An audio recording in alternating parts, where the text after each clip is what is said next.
Hello guys, ഇന്ന് നമ്മൾ ഉണ്ടാക്കാൻ പോകുന്നത് 2 കിലോ ബിരിയാണിയാണ്. അപ്പോൾ 2 കിലോ ബിരിയാണിക്ക് ആദ്യം തന്നെ നമ്മളൊരു 4 കിലോ ചിക്കൻ എടുത്തിട്ടുണ്ട്.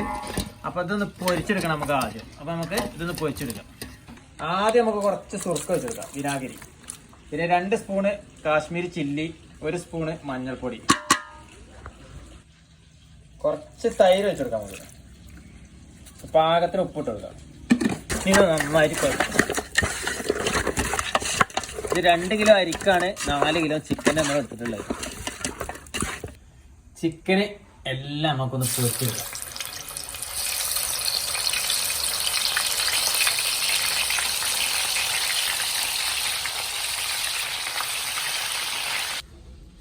നൂറ് ഗ്രാം ഇഞ്ചി, 50 ഗ്രാം ചെറുനാരങ്ങ,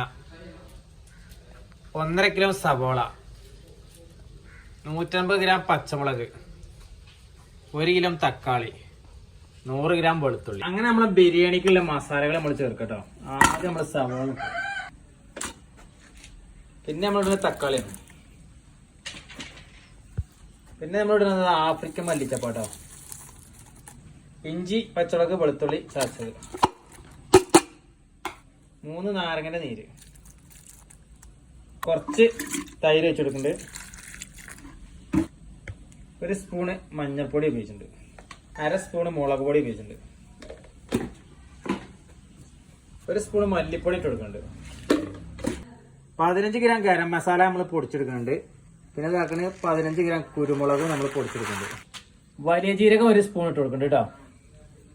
ബിരിയാണി മസാല, കുരുമുളക്, വലിയ ജീരകം ഇത് പൊടിച്ച് നമുക്ക് ഇട്ട് കൊടുക്കാം. കുറച്ച് കറിവേപ്പില ഇട്ട് കൊടുക്കാം. ആവശ്യത്തിന് ഉപ്പിട്ട് കൊടുക്കാം. നമ്മളിതാക്കണേ ബിരിയാണി കൈത, ബിരിയാണി മസാലൻ്റെ ഓല എന്നൊക്കെ പറയുന്ന സാധനമാണ്. നല്ല ടേസ്റ്റ് ഉള്ളതാണ്. ഇത് ഇട്ടിട്ടുണ്ട്. ഇതൊക്കെ ഒന്ന് മിക്സ് ആയി കൊടുക്കും. ചിക്കൻ മസാല ഇട്ട് കൊടുക്കാം. കുറച്ച് ചിക്കൻ മസാലയും കൂടി നമുക്ക് ഇട്ട് കൊടുക്കാം കേട്ടോ. മറന്നിട്ടുണ്ട്.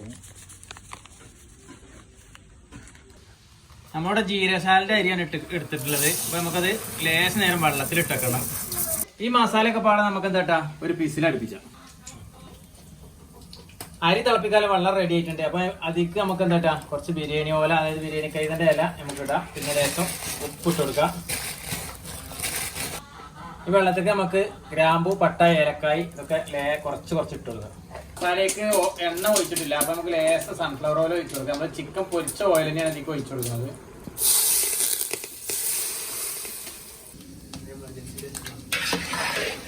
അങ്ങനെ നമ്മൾ വെള്ളത്തേക്ക് അരി ഇട്ടു. ഇനി ഇതൊന്ന് തിളക്കുക. അങ്ങനെ നമ്മളെ മസാലകളൊക്കെ ഒരു പീസിലടിച്ച് നമുക്കത് ഇനി നമുക്ക് പൊരിച്ചു വെച്ച ചിക്കൻ നമുക്ക് അതിൽ കിട്ടും.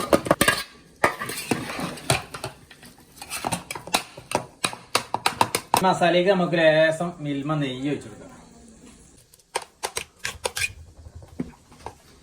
അടുത്ത് നമ്മള് ചോറ് ഊറ്റിങ്ങാണ്ട് ഇതിലേക്ക് ഇടാൻ പോവാണ്.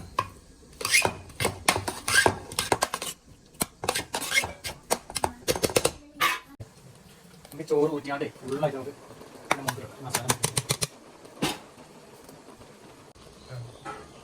ബിരിയാണി മസാല നമ്മൾ കുറച്ച് പൊടിച്ച് വെച്ചത് ബാക്കിയുണ്ട്. ഗരം മസാല പൊടിച്ച് വെച്ചത്. അപ്പൊ അത് നമുക്ക് ലേശം ചോർക്ക് ഇട്ട് കൊടുക്കാം.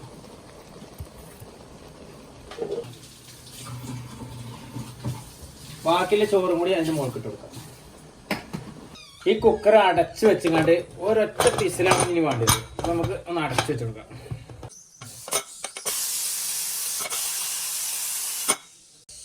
അങ്ങനെ നമ്മളെ ബിരിയാണി, കുക്കർ ബിരിയാണി ഒരു പിസിലയക്കുന്നത്. ഇനി ഇതൊരു 10 മിനിറ്റ് ഇതുവരെ കടന്നാൽ മതി, സംഗതി റെഡിയാവും.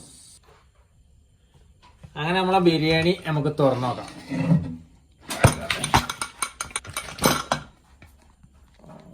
നല്ല ദമ്മ് അറിയും.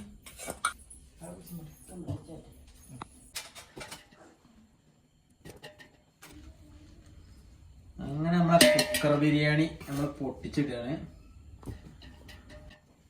നല്ല സ്മെല്ലൊക്കെ കിട്ടുന്നു.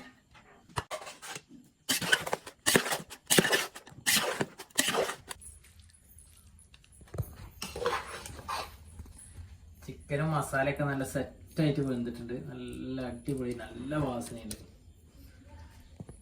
അങ്ങനെ ഞങ്ങളെ കുക്കർ ബിരിയാണി ഇഷ്ടപ്പെടുകയാണെങ്കിൽ ഞങ്ങൾക്ക് ഒന്ന് ലൈക്ക് ചെയ്ത് ഷെയർ ചെയ്ത് ഞങ്ങളെ ചാനൽ ഒന്ന് സബ്സ്ക്രൈബ് ചെയ്യണേ.